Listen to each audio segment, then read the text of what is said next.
تو کیا ہوگا اگر اس ریل کو چلانے والی مشین میں ہلکا سا جھٹکا لگ جائے، مسئلہ آ جائے، آگے پیچھے ہو جائے؟ کیا ہوگا اگر آپ کے شعور کی ٹارچ ایک سیکنڈ کے لیے پھسل کر اپنی اور کسی اور فریم پر پڑ جائے؟ سائنس اسے ٹائم سٹارم یا وقت کا طوفان کہتے ہیں۔ کیا آپ نے کبھی ڈیجا وو کو محسوس کیا ہے؟ وہ عجیب اور خوفناک سا احساس جب آپ کسی انجان کمرے میں قدم رکھتے ہیں اور اچانک آپ کی روح کانپ اٹھتی ہے، آپ کا دماغ چیخ کر کہتا ہے میں یہ لمحہ پہلے بھی جی چکا ہوں، بالکل ایسا پہلے ہو چکا ہے۔ سامنے والا انسان جو لفظ بولنے والا ہوتا ہے آپ کو وہ ایک سیکنڈ پہلے ہی معلوم ہو جاتا ہے۔ ہمیں لگتا ہے کہ یہ ہمارے دماغ کی کوئی غلطی ہے، ہماری یادداشت کا کوئی دھوکہ ہے، لیکن ٹائم سٹارم کی تھیوری کہتی ہے کہ یہ دماغ کا دھوکہ نہیں ہے، یہ وہ لمحہ ہے جب آپ کا شعور وقت کی نارمل پٹری سے اتر کر ایک ملی سیکنڈ کے لیے آپ کی زندگی کے کسی دوسرے فریم سے ٹکرا جاتا ہے، اسے دیکھ لیتا ہے۔ ایک مائکرو ٹائم سٹارم وقت کے بہاؤ میں ایک چھوٹا سا گلچ ہے۔ یہ ثابت کرتا ہے کہ وقت ایک سیدھی اور نہ ٹوٹنے والی زنجیر نہیں ہے۔ وقت کی اس ریل میں جھٹکا لگ سکتا ہے، ٹائم سٹارم آ سکتا ہے، وقت کی لہروں میں طوفان آ سکتا ہے، لیکن ذرا سوچئے، کیا زمین پر بغیر کسی بلیک ہول کے ایسا ہونا ممکن ہے؟ کیا زمین پر وقت کا کوئی ایسا بلبلا یا ٹائم ببل بن سکتا ہے جہاں باہر کے سال اندر کے سیکنڈ بن جائیں؟ آج سے صدیاں قبل بالکل ایسا ہی ہوا۔ اصحاب کہف کا غار۔ اصحاب کہف کی پچھلی قسط میں جب ہم نے اس غار کا دروازہ کھولا تھا تو میں نے آپ سے کہا تھا کہ اس کائناتی راز کو سمجھنے کے لیے دو راستے ہیں۔ پچھلی ویڈیو میں ہم نے پہلے راستے کی یعنی بایولوجیکل پہلو پر غور کیا تھا۔ آج دوسرے راستے کی بات کریں گے۔ ہم نے دیکھا کہ کیسے زیرو گریوٹی میں اور ایک خاص ماحول میں ان کے جسموں کو صدیوں تک گلنے سڑنے سے بچا لیا تھا پہلے راستے میں، لیکن آج ہم اس واقعے کے دوسرے اور سب سے گہرے راز پر سے پردہ اٹھائیں گے۔ آج ہم بایولوجی کی دنیا سے نکل کر فزکس کی اور کائنات کی پیچیدہ ترین قوانین کی طرف قدم رکھیں گے، ٹائم کو سمجھیں گے۔ آج ہم جانیں گے کہ اس غار میں صرف ان کے جسمانی نظام ہی نہیں رکے تھے، بلکہ خود کائنات کا سب سے طاقتور پہیہ یعنی وقت یعنی ٹائم بھی کیسے رک گیا تھا۔ غار کے اندر کوئی بلیک ہول نہیں تھا، وہ روشنی کی رفتار سے سفر بھی نہیں کر رہے تھے۔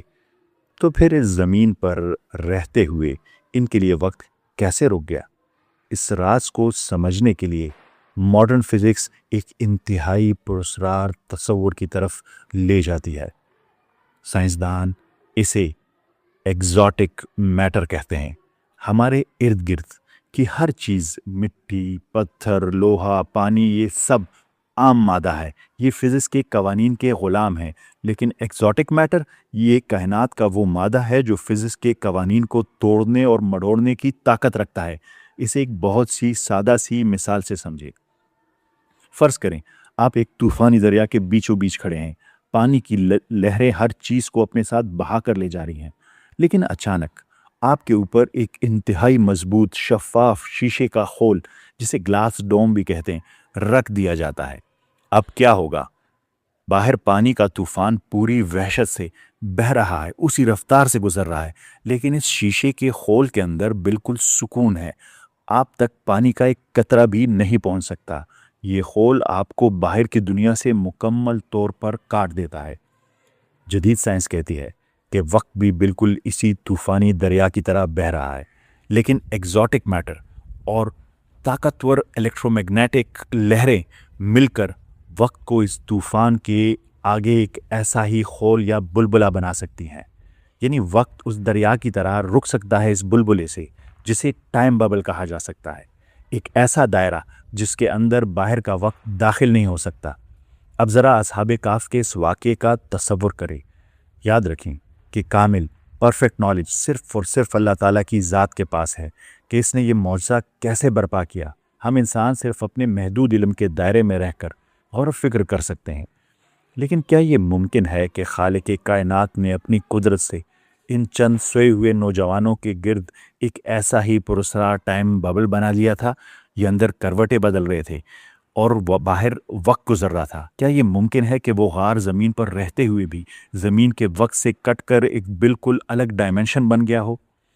یہ ایک حیرت انگیز سائنسی امکان ہے، یہ ایک پاسبلٹی ہے کہ اس غار کے دہانے پر وقت کا دریا پوری شدت سے بہہ رہا ہو، باہر صدیاں گزر رہی ہوں، نسلیں جوان ہو کر بوڑھی ہو رہی ہوں، سلطنتیں خاک میں مل رہی ہوں، لیکن اس الہی غلاف کے اندر، اس غار کے اندر، شاید اس ٹائم ببل کے اندر وقت کا طوفان داخل نہ ہو سکتا ہو، اور وہاں وقت کی سوئی بالکل رک چکی ہو، ایگزوٹک میٹر کی وجہ سے، ٹائم ببل کی وجہ سے۔ باہر 309 سال کا لمبا عرصہ گزر گیا، اور اندر سوئے ہوئے نوجوانوں کے لیے صرف چند گھنٹے یا ایک دن۔ عام انسان کی نظر میں یہ ایک معجزہ ہے، حقیقت میں بھی یہ اللہ ہی کا معجزہ ہے جس کی پوری سائنس صرف اور صرف وہی جانتا ہے، لیکن آج کی ایڈوانس فزکس کے یہ نظریات ہمیں اس الہی انجینئرنگ، اس ڈیوائن انجینئرنگ کے ممکنہ رازوں کو سمجھنے کی ایک کھڑکی ضرور دیتے ہیں، جسے آج کا انسان اب جا کر تھوڑا بہت سوچنے کے قابل ہوا ہے، سمجھنے کے قابل ہوا ہے۔ ٹائم ببل، وقت کا سست ہونا اور ریلیٹیوٹی، یہ سب آج کی ماڈرن فزکس کی دین ہے۔ آج کی ماڈرن فزکس اربوں ڈالرز کی جدید لیبارٹریز میں بیٹھ کر اس حیرت میں گم ہے کہ وقت سکڑ سکتا ہے، وقت رک سکتا ہے۔ لیکن ذرا ٹھہریے اور ایک لمحے کے لیے اپنے دل پر ہاتھ رکھ کر سوچئے، کیا یہ ممکن ہے کہ آج سے 1400 سال پہلے، جب دنیا میں کسی دوربین یا لیبارٹری کا تصور تک نہ تھا، عرب کے تپتے ریگستانوں میں ایک ہستی ٹائم ڈائلیشن جیسی پیچیدہ ترین سائنسی حقیقتوں کی طرف اتنی پرفیکشن کے ساتھ اشارہ کر دے؟ یقین جانیں، یہ کسی عام انسان کا کلام ہو ہی نہیں سکتا۔ اصحاب کہف کا یہ واقعہ محض چند نوجوانوں کے صدیوں تک سوتے رہنے کی کوئی افسانوی کہانی نہیں ہے، در حقیقت یہ ہمارے سوئے ہوئے شعور کو جھنجھوڑنے کا ایک کائناتی اعلام ہے۔ ہمیں لگتا ہے کہ یہ کائنات فزکس کے اندھے قوانین کے تابع ہے، لیکن نہیں، یہ قوانین اندھے نہیں ہیں۔ وقت، روشنی، کشش ثقل یعنی گریویٹی اور سپیس ٹائم کی یہ چادر، یہ سب اس عظیم کائناتی مشین کے پرزے تو ضرور ہیں، لیکن اس کا خالق اپنے ہی بنائے ہوئے پرزوں کا محتاج نہیں ہے۔ ہم انسان وقت کے قیدی ہیں، لیکن وہ وقت کا مالک ہے، اور جب چاہتا ہے حق پر ڈٹ جانے والوں کے لیے فزکس کے اصولوں کو موڑ دیتا ہے، اور وقت کے بے رحم پہیے کو ان کے قدموں میں لا کر رکھ دیتا ہے۔